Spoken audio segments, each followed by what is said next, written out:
Bang Rasman, gimana nih besok kan sudah tahun 2025 ya. Bagaimana soal taruhan kita 5 miliar itu Bang Rasman? Baik, terima kasih, intens. Malam tahun baru begini, saya dengan keluarga itu sedang menginap sejak kemarin di salah satu hotel yang GM-nya sahabat saya di daerah Jakarta Pusat. Kita sudah stay di sini kemarin dan akan ada di sini 4 malamnya. Jadi kebahagiaan versi dokteran adalah bersama keluarga, baik yang di Medan, tadi malam kita udah koordinasi, Jakarta, kita bersama di sini. Jadi saya pada kesempatan ini, saya selama ini nggak pernah nagih kan. Nah, kalau sekarang saya tagih.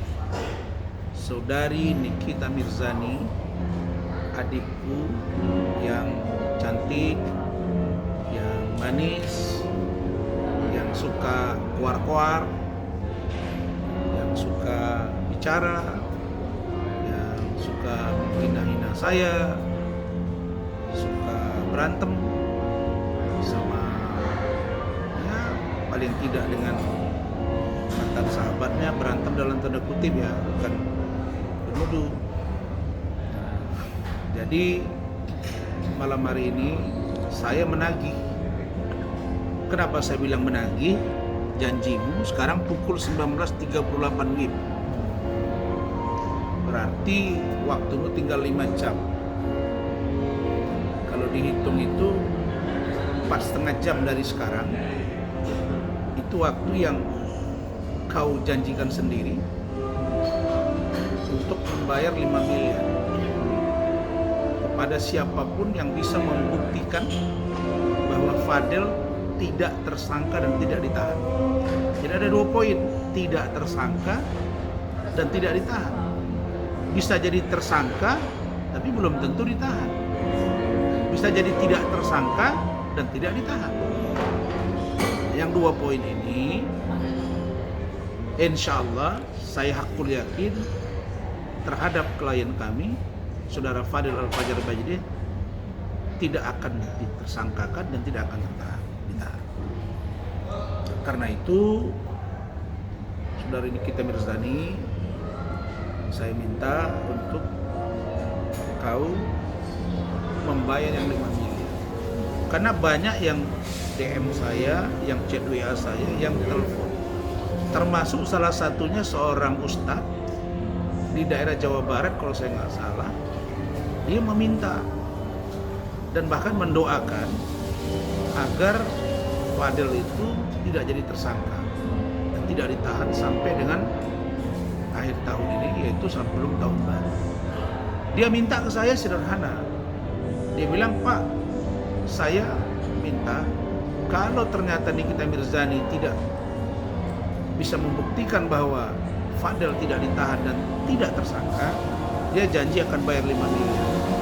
Saya hanya minta tolong umrohkan saya." Itu ada chattingannya. Dan juga banyak masyarakat lain yang menghubungi saya. Kenapa? Karena Nikita ini selalu bilang dia orang berduit. Nah, kalau orang berjanji 5 miliar, itu kan artinya dia ada duit. Jadi jangan dipermainkan, nanti Anda bisa dilaporkan loh bahwa Anda membuat sayembara palsu, keterangan palsu di muka publik. Dan itu punya konsekuensi. Jadi saya minta FM waktu tinggal 4,5 jam.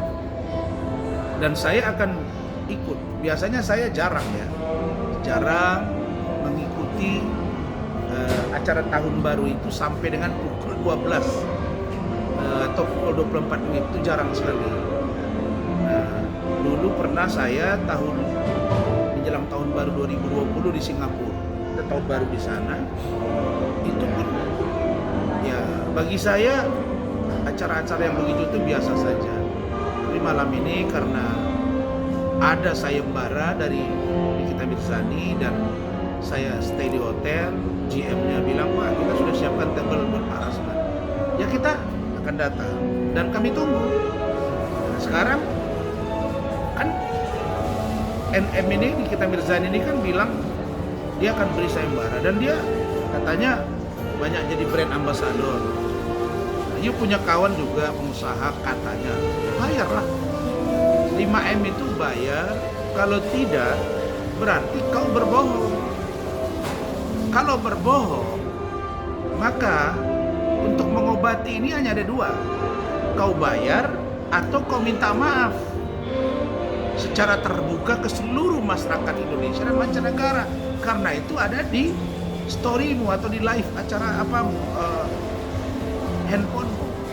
Nah, kalau kau live atau kau buat postingan di story, artinya orang seluruh dunia bisa melihat itu.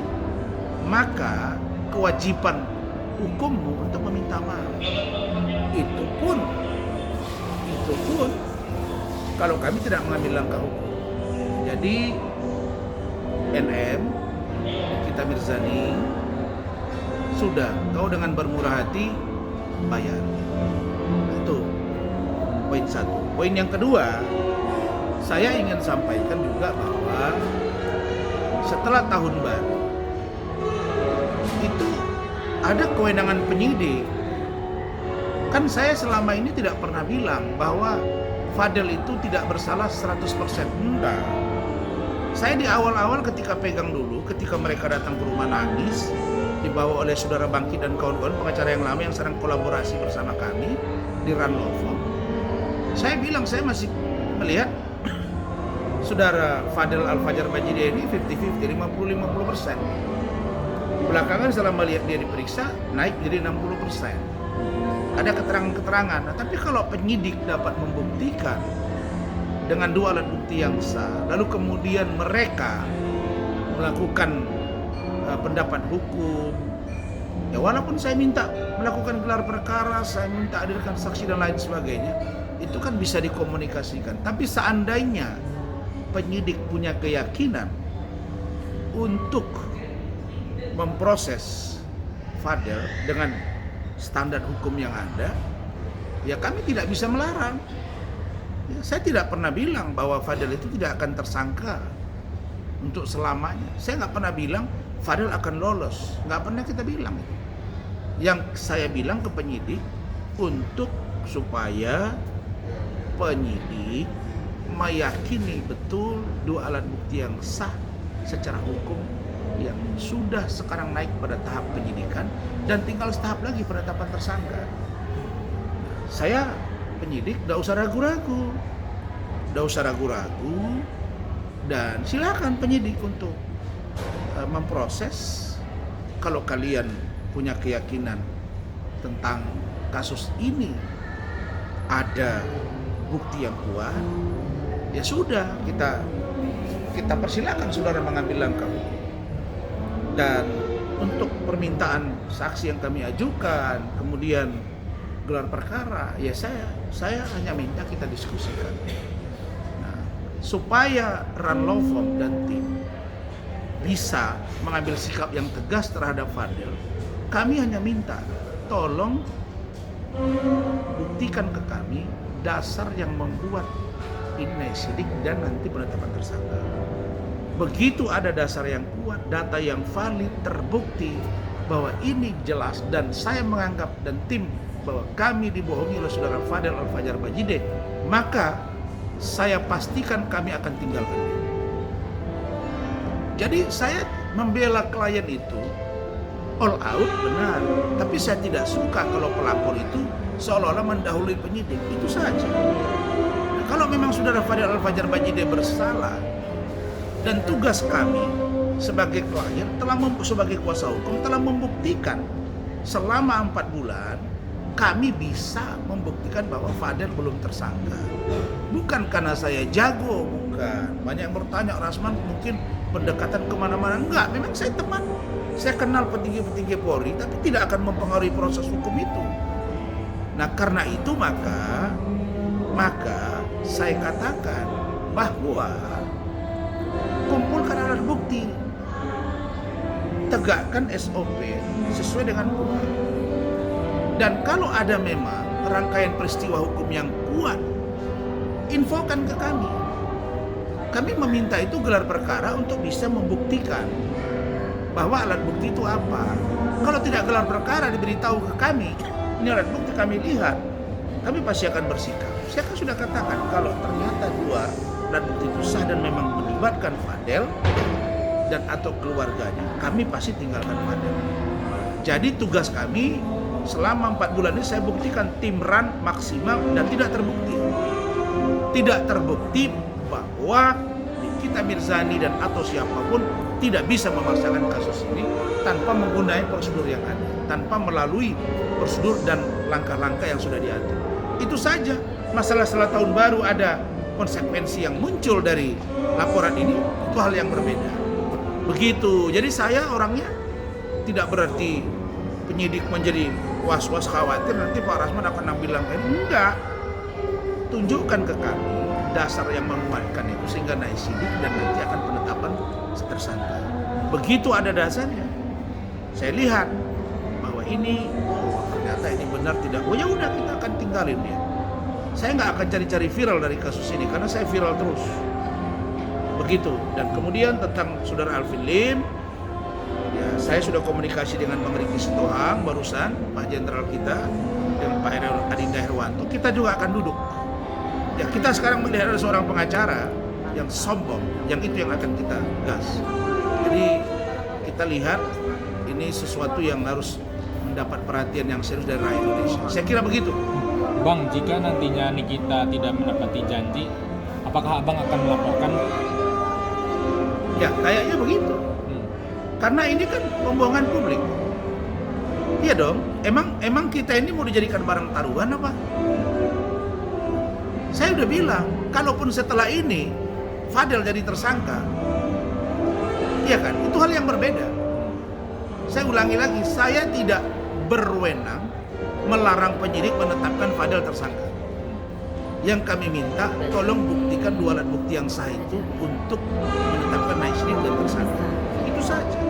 Saya tidak berada pada posisi melindungi. Kalau memang Fadel perilakunya setelah ini terbukti oleh penyidik, jangankan dia untuk kami bela, kami tinggalin malam. Itu tim sudah musyawarah tadi malam. Nah, ini Tim kan sudah musyawarah tadi malam. Dan mereka, Fadel ini tidak boleh dia semena-mena. Misalnya mencabut kuasa, segala macam karena kami tidak maksimal. Kami sudah maksimal bela Fadel. Tapi kalau Fadel ternyata datanya kuat dari penyidik dan dia berbohong, kami tinggalin dia. Dan kalau dia memainkan segala macam mau cabut kuasa, itu ada pernyataan, ada tanda tangan, wah kita kejar dia. Artinya kami berjalan sesuai dengan koridor yang ada. Tugas kami sebagai lawyer sudah kami lakukan 4 bulan membantu dia. Besok-besok ada konsekuensi hukum yang diterimanya karena ada data yang baru atau data yang sudah sempurna oleh penyidik. Ya, kewenangan kami membela hak dia sebagai seorang klien. Nah, begitu. Jadi tidak ada yang kita tutup-tutupi. Makanya Nikita Mirzani, jangan kau menyerang kiri dan kanan, termasuk menyerang-nyerang saya. Saya ini membela orang yang datang ke rumah saya menangis. Itu, istri saya saksinya itu, ya, begitu. Bang, ini kan Nikita sendiri terus singgung Fitri di medsos ya. Mungkin langkah Abang ada gak sih, kan nantinya Fitri bakal jadi saksi. Ya, sudah komunikasi dengan adik saya Fitri Caluteru. Ya, saya appreciate beliau berkenan ya. Nah, nanti kita akan coba atur setelah tahun baru. Itu semua kita komunikasikan. Saya tidak masuk di ranah perseteruan mereka. Tapi yang pasti menurut saya, tadi saya berteleponan dengan Fitri. Memang secara konteks hukum, kalau Fitri mau mengambil langkah hukum, menurut saya unsurnya sudah masuk. Pencemaran nama baik itu masuk melalui undang-undang media sosial atau melalui undang-undang IT ada. Dan saya info, tapi dia bilang udah Bang, saya juga sudah dalami, nanti pada waktunya saya akan bereaksi. Berarti Abang siap membantu ya Bang untuk jika nantinya Bang Fitri kita akan sangat bantu. Dan teman baik beliau juga seorang pengacara selama ini juga teman saya, jadi nanti kita bersama-sama, kita akan bantu dia bersama-sama. Ya, kalau ada kata-kata yang seperti itu bisa saja keluar dia kata-kata yang itu kan. Tentu itu kita nggak bisa tutupi ya, kita nggak bisa tutupi bahwa ada pembicaraan ke arah itu, bahwa ada komunikasi ke arah itu, ya, bahwa ada komunikasi ke arah itu, dan ya ini adalah perilaku yang menurut saya perlu untuk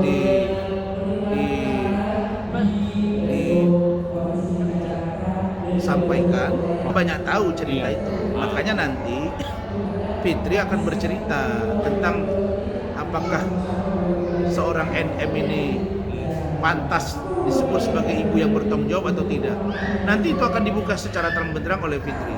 Walaupun keterangan itu sudah ada juga kami dapat dari UK, dari Mama Eda dan dari Eda sendiri. Gitu. Nah, dari abang ada pesan gak sih buat Nikita nih, bentar lagi kan menuju tahun baru nih. Apa pesannya abang? Apa? Pesannya seperti apa untuk Nikita nih? Ya, saya berharap Nikita Mirzani ya hindarilah untuk berseteru dengan banyak orang. Hindarilah sedikit-sedikit buat laporan polisi. Nggak ada yang kuat. Karena laporan dia ke saya dengan laporan saya ke dia itu berbeda, kayak siang dan malam. Laporan saya ke dia itu telak gitu. Dan jangan coba-coba ada yang menghalang-halang itu, karena itu serius, penghinaan. Nah, jadi menurut saya orang ini bukan orang pintar. Kalau orang pintar itu kalimatnya nggak begitu. Nah, ini orang menurut saya kebablasan, makanya perlu dikasih pelajaran. Jadi saya katakan itu. Jadi kami sebagai kuasa hukum tidak pada posisi membela, melindungi klien kami, enggak. Kalau dia memang bersalah silakan, tapi kalau nggak bersalah jangan dipaksakan. Gitu. Sampai saat ini berkomunikasi gak sih dengan Padel? Kan bentar lagi terkait tantangan dari Nikita Mirzani sendiri. Ya udah komunikasi terus. Apa Beberapa tuh hari ini dari komunikasi. Ya mungkin Fadel sekarang sedang ada kegiatan dengan keluarganya, tapi bagi kami ya memantau kasus ini. Ya setelah tahun baru ini kalau ada surat panggilan untuk pemeriksaan dan lain-lainnya kita tunggu, dan kita akan arahkan untuk kooperatif. Sekali lagi saya katakan, kami tidak pernah menjamin Fadel tidak bersalah. Yang saya katakan kami akan all out dan penuhi standar operasional prosedur dalam pemeriksaan. Terkait barang bukti, kalau sudah ada, monggo sampaikan dan kita bisa adu data. Kalau itu memang benar, kuat, silakan. Sampai pengadilan pun kita akan. Kalau kami lihat ada kebohongan dari Fadel, kami akan tinggalkan dia. Berarti apa siap fight 100%? Meskipun dia ada dengan keluarganya tanda tidak akan mencabut kuasa, tapi kami berhak untuk meninggalkan dia kalau dia ternyata berbohong dan ada data yang keluar. Itu saja. Nah, mungkin Siap membela Fadel kalau Fadel benar. Tapi kalau Fadel ternyata terbukti tidak jujur, siap juga untuk meninggalkan Fadel. sejauh ini Bang Itu Rasman rapat lihatnya kami gimana? tadi malam begitu. Tapi sejauh Kami ini udah rapat tim hukum kemarin. Rapat paripurna tim hukum komplit. Nah, dia enjoy lah karena memang tim hukum Fadel yang saya pimpin ini memang selalu memberikan informasi yang baik dan dia merasakan bagaimana kita telah membantu dia. Tapi ingat bahwa urusan Fadel kan belum selesai. Kalau udah selesai itu kalau udah SP3, kalau SP3 belum ada, ya kami nggak bisa bilang. Buktinya sekarang naik sidik. oke Bang, cukup. Ya,